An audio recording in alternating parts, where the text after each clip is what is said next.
જય ખેડૂત પુત્ર, અત્યારે આપણે આવી ગયા છીએ પંજાબની ધરતી ઉપર। તમે જોઈ રહ્યા છો કે પંજાબમાં જે ખેડૂતો ઘઉંની ખેતી કરી રહ્યા છે એને રાજા ગણવામાં આવે છે, કેમ કે ઘઉંનું વાવેતર પુષ્કળ પ્રમાણમાં થાય છે અને ખૂબ સારી એવી ક્વોલિટીના ઘઉં એ પકાવે છે, એ પણ આપણને ખબર છે। વાત કરવી છે પંજાબની અવનવી ટેકનોલોજી વિશે, તો પંજાબમાં ઘણી બધી નવી ટેકનોલોજીઓ છે। એ નવી ટેકનોલોજીમાં આપણે જ્યાં ગુજરાતમાં જેવા સાધનો ન જોયા હોય એવા હાથી જેવા સાધનોનો ઉપયોગ આ ખેડૂતો કરે છે। કેમ કે બધાને જમીનની વાતચીત કરીએ તો 150 વીઘા 200 વીઘા 300 વીઘા એ પ્રમાણેની જમીન છે, એ આપણને સૌને ખબર હોય છે। અત્યારે તમે જોઈ રહ્યા છો તો રાજાભાઈ એન્ટરપ્રાઇઝના આપણે કંપનીમાં આવી ગયા છીએ। ઘઉંના નાના મોટા તમામ પ્રકારના મશીનો એસેમ્બલ કરે છે, બનાવે છે। તમે જોઈ રહ્યા છો આ પ્રકારના નાના મોટા ઘઉંના મશીનો છે, એ વાત કરવાની છે।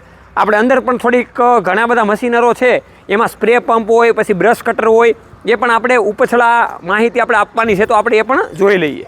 હું છું તમારી સાથે સાગર રાસડિયા, ખેડૂત પુત્ર। આપ સૌ ખેડૂત મિત્રોનું હાર્દિક સ્વાગત કરું છું।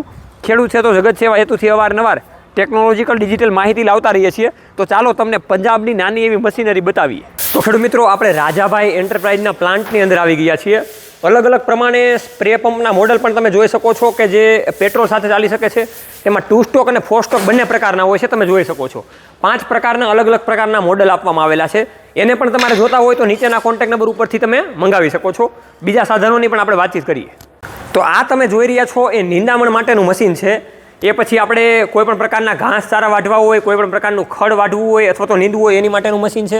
આ પણ પેટ્રોલ એન્જિનમાં આવે છે, આ પ્રકારનું હોય છે। અને પાછળ આપણે જે રીતે પંપ પહેરીએ એ રીતે પહેરી લેવાનું હોય, અને એ પ્રમાણે આગળ રોટાવેટર પણ આપણે અકાવી શકીએ, અને સાથે આપણે ખડનું નિંદામણ પણ કરી શકીએ, એ પણ તમે જોઈ રહ્યા છો।